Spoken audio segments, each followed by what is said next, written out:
પૂરતું વળતર ના મળતા 5 ગામના ખેડૂતોએ અવાજ ઉઠાવ્યો। દિયોદર પાસે IOCL ઓઇલ કંપની પાસે પૂરતા વળતર માટે કોંગ્રેસ મવડી મંડળ ખેડૂતોના શરણે। ખેડૂતોએ ન્યાય માટે સાંસદ ગેનીબેન ઠાકોરને રજૂઆત કરી જિલ્લા કોંગ્રેસે સ્થળ પર મુલાકાત લીધી। ભારત સરકાર દ્વારા દિયોદર અને લાખણી તાલુકાના અનેક ગામોમાં IOCL ઓઇલ કંપની દ્વારા ન્યૂ મુન્દ્રા પાણીપત પાઇપલાઇન નાખવામાં આવી રહી છે, જેમાં દિયોદર અને લાખણી તાલુકાના 5 ગામોના ખેડૂતોને પૂરતું વળતર ના મળતા વળતરને લઈને ચીભડા ખાતે બનાસકાંઠા સાંસદ ગેનીબેન ઠાકોર તથા જિલ્લા કોંગ્રેસ મવડી મંડળને રજૂઆત કરી ન્યાય અપાવવાની માંગ કરી છે। દિયોદર અને લાખણી તાલુકાના ચીભડા, ચાળવા, અછવાડિયા અને ગોલવી જેવા ગામોમાંથી new Mundra Panipat IOCL oil company દ્વારા પાઇપલાઇન નાખવામાં આવી રહી છે, જેમાં આ વિસ્તારમાં જંત્રી પ્રમાણે ભાવ નીચો હોવાથી ખેડૂતોને પૂરતું વળતર મળતું નથી, જેમાં ખેડૂતોને આર્થિક નુકસાન વેઠવાનો વારો આવતા કંપની પાસેથી પૂરતું વળતર મેળવે તે માટે દિયોદર તાલુકાના ચીભડા ગામે આવેલ નકળંગ ભગવાનના મંદિર ખાતે ખેડૂતો એકઠા થયા હતા, જે બનાસકાંઠાના સાંસદ ગેનીબેન ઠાકોર, જિલ્લા કોંગ્રેસ પ્રમુખ ભરતસિંહ વાઘેલા, દિયોદર પૂર્વ ધારાસભ્ય શિવાભાઈ ભુરિયા, થરાદના પૂર્વ ધારાસભ્ય ગુલાબસિંહ રાજપૂત, દિયોદર રાજવી ગિરિરાજસિંહ વાઘેલા, નરસિંહભાઈ દેસાઈ સહિત જિલ્લા કોંગ્રેસ મવડી મંડળની ઉપસ્થિતિમાં ખેડૂતોએ IOCL ઓઇલ કંપની દ્વારા ખેડૂતોને પૂરતું વળતર આપવામાં આવે તેવી માંગને લઈને ઉગ્ર રજૂઆત કરી હતી, જેમાં ખેડૂતોના હિત માટે કોંગ્રેસ મવડી મંડળ દ્વારા યોગ્ય નિવારણ લાવવા માટે અનુરોધ કર્યો હતો।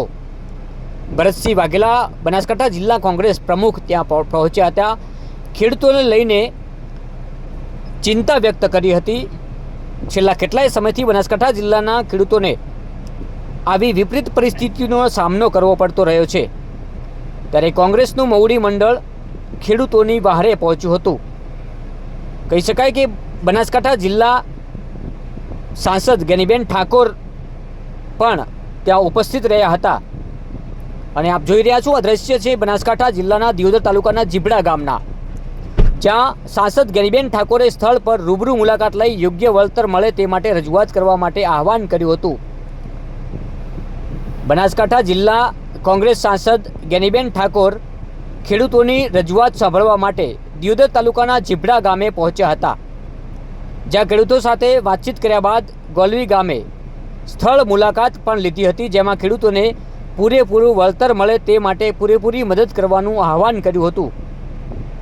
છેલ્લા કેટલાય સમયથી બનાસકાંઠાના ખેડૂતોને આવી અનેક કંપનીઓ દ્વારા પજવવામાં આવી રહ્યા છે। આ નીકળ્યા કોઈ વાત કરવા તૈયાર નહોતું, આટલે તો આવ્યું કે ના આવ્યું, અને હજુ આજેથી કામ ચાલુ કરવાના હતા, એને બદલે મંગળવાર સુધી આ કામ કરવા ના આવે એ વાત સવારે મેં વાત કરી છે, જ્યાં સુધી એમના ઓથોરાઇઝ અધિકારીઓ ઓથોરિટી ધરાવે એ સ્થળ ઉપર ના આવે અને કંપની ઓથોરિટી અધિકારી અને ખેડૂતો આ બધા બેન સોલ્યુશન ના કરે ત્યાં સુધી આપણે કોઈ કામ ચાલુ કરવા દેવાનું નથી।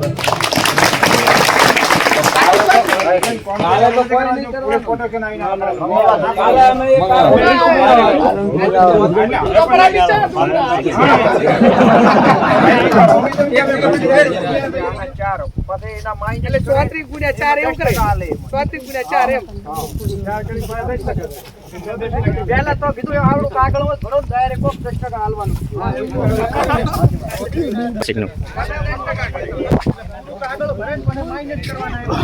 ભરતસિંહ બેન નો આઈ બાઇટ કરવું પડશે, અહીંયા કરી દઈએ।